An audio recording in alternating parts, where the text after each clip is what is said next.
Hello, everybody. Roofle here, and I bring to you something quick to fill in the time whilst Summer Games Done Quick is going on, rather than my usual uploads.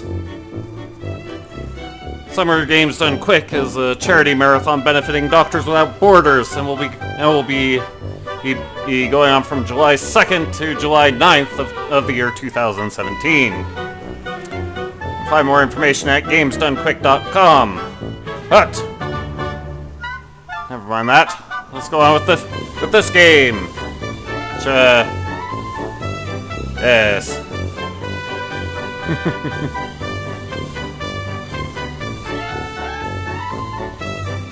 Wallace and Gromit in the Fright of the Bumblebees. So first time, Gromit. Basically, we have a point-and-click game. Aha! And for those of you familiar with the series, if you think Wallace sounds a little off, that's because he's voiced by Ben Whitehead instead of Peter Sellis. Another perfect landing. Your turn to make breakfast, Gromit. Eggs, I think. And toast with honey today. Step to it, lad. I'm famished. Right. This game was made in 2009, so, Ouch. Well, that's a fine way to say good morning. So the fact that Peter Sellis died in June of 2017 is a kind of a non-issue. Nursing me appetite. Honey piped directly from the source. Everyone in town will want their own honey tap when word gets out.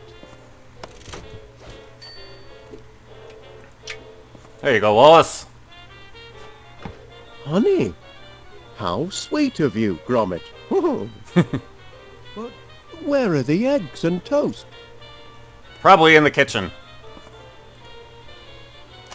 What's all this then? Yo! Et tu, Gromit?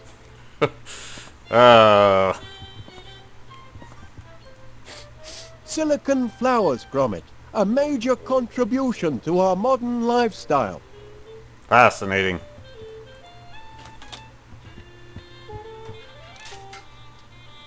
Ooh, mail. Well, what did the postman bring us then? Any orders? Hand it over, lad. Oh, alright. Did you bring the mail, Gromit?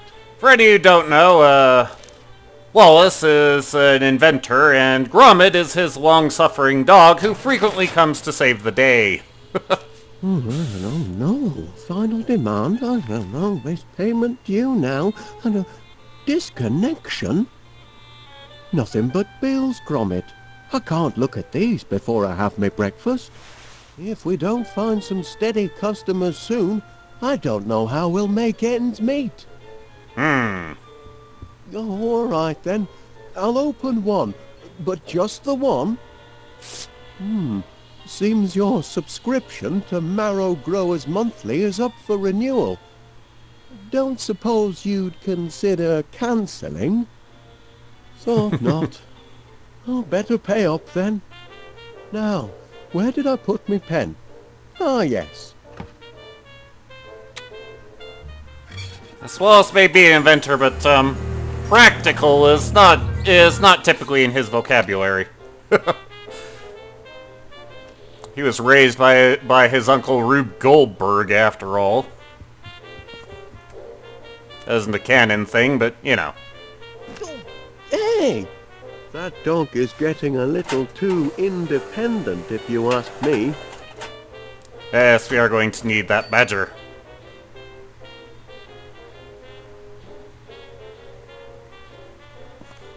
Interesting the way that line lines up with the fishing line in the picture. Well, what else we got around here? Did you find those dog tags I bought you, Gromit? As you might be able to tell, Gromit never speaks. The living room's out of bounds for now, Gromit. Had to use it for storage. Only temporary, mind. We'll need those crates once the orders start pouring in. Hope we'll get some orders soon, then. Oh, well.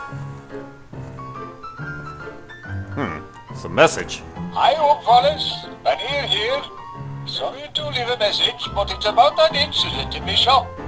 That blinking mechanical mouse of yours has put me in a right pickle. Happening maybe a sniffer 3000 with advanced cheese tracking capabilities, but it chewed through all me Wensleydale and me Red Leicester too.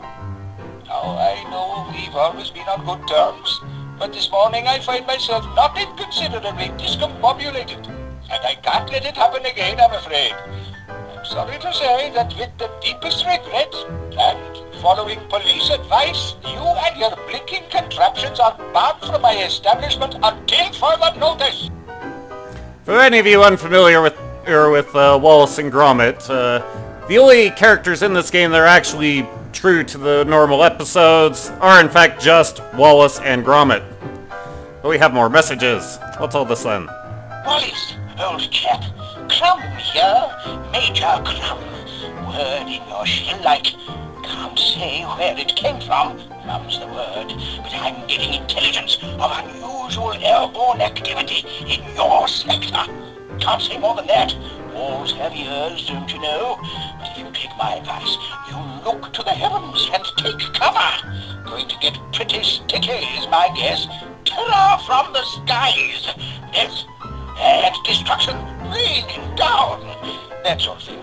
Just make sure you and your men stay indoors. Over and out. From what I can tell, Major Crumb was actually in World War I, and he's kind of still there. This is a recorded message for Mr. Wallace of 62 West Wallaby Street from Police Constable Dibbins. That's Delta Indigo Bravo Bravo Indigo November Sierra. Regarding the prototype sniffer 3000 patent pending that was taken into custody at 15:30 hours yesterday afternoon following a disturbance at Mr. Panier's General Stores and Quickie-Mart. The aforesaid invention will remain in my custody until such time as you, the registered keeper, are able to demonstrate that it no longer poses a threat to public order. Oh boy. In the meantime, I should warn you, it's already nabbed the cheese sandwiches what Mrs. Dibbins put in my lunchbox, and I've a mind to have the picking thing to scrap. Good morning. Right. That was Constable Dibbins, a local stick in the mud. But if we're to make Wallace's eggs, we better get to it. Take that bird at...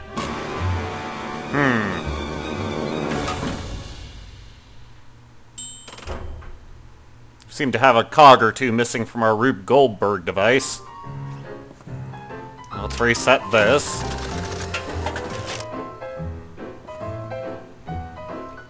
Now let's add the badger to this wheel. Aha! Alright, let's try this again.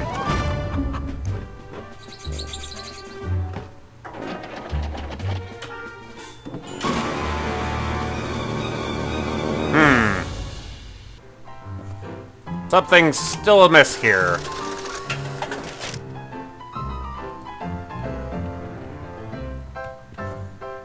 Ah, I see. It was set to bash. Why do they even have that setting?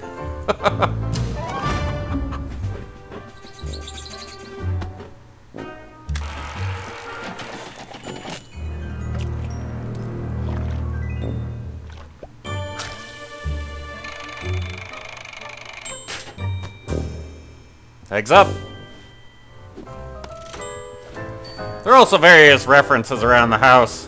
One of them being the blender over here, being a reference to the turbo diner in cracking contraptions. Oh wait, it wasn't the turbo diner, it was the auto chef. Never mind, we need to make toast.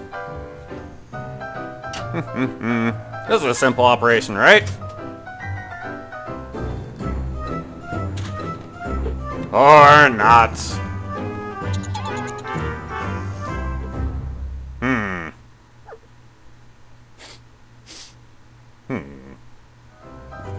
So squirrel steps on the butter tray.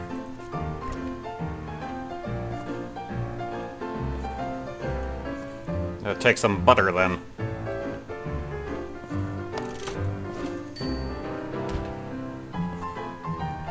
Dum-de-dum. Take this, squirrel.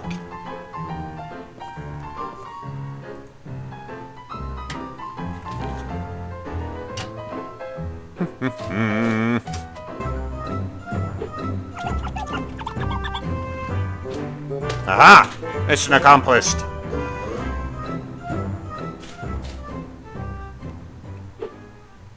It's a good thing Wallace won't want the butter. He's got honey for his stuff, for his toast.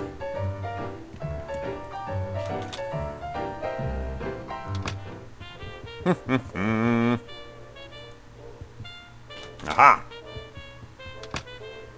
That, Gromit, was the sound of my belly. It's saying what I'm too polite to mention. Breakfast is late. I believe this vegetable over here is a reference to Curse of the Were-Rabbit. There you go. Have an egg. Cracking eggs, Chuck. But I don't see the toast yet. Ta-da! Come to a turn. My compliments to the chef. Yeesh. Now that's what I call a breakfast feast. Wasn't so difficult, was it, lad? Oh, of course not. With a hearty plate of eggs and toast under me belt, I'm ready to take on the world. Gromit, I've a strange feeling this is the day our fortunes are going to change. Morning, Wallace. May I have a word? If it's about yesterday's little mishap, Oh no, you see... I can assure you it was an accident, Mr. Pinnear, and I'll certainly pay for the damage to your grocery shop. I was just putting the Sniffer 3000 through its paces. It's still only a prototype, you know. Oh, I realize that, Mr. Wallace. And what better place to test out a cheese detector than in a shop with such an excellent selection of cheeses? Happen. But you'll still have to pay for the damage, I'm afraid. Yes, of course. I'll put it all right. Though funds are, how can I put this, a little tight at the moment. Only until our new business is up and running.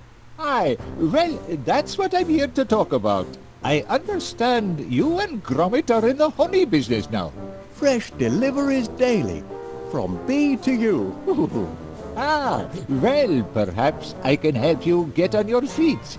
I'm having my annual sounding of the Crumpets Festival, and I'm clean out of honey. Can you deliver 50 gallons? 50 gallons? By tonight? Tonight?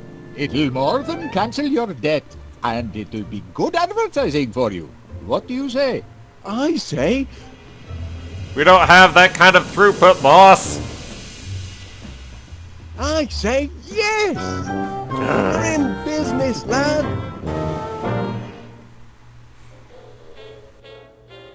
Heads up, no time for slacking. From B to U has landed its first major order. 50 gallons of honey by tomorrow. I want this place to be a hive of activity. It's your chance to show the world what sort of workers you are. They're certainly buzzing with excitement. Or maybe they're hungry. Did you remember to feed them this morning, Gromit? Never mind, lad. I'll do it. Yes, we'll sort out Wallace's major problem next time. We'll see you then. Later.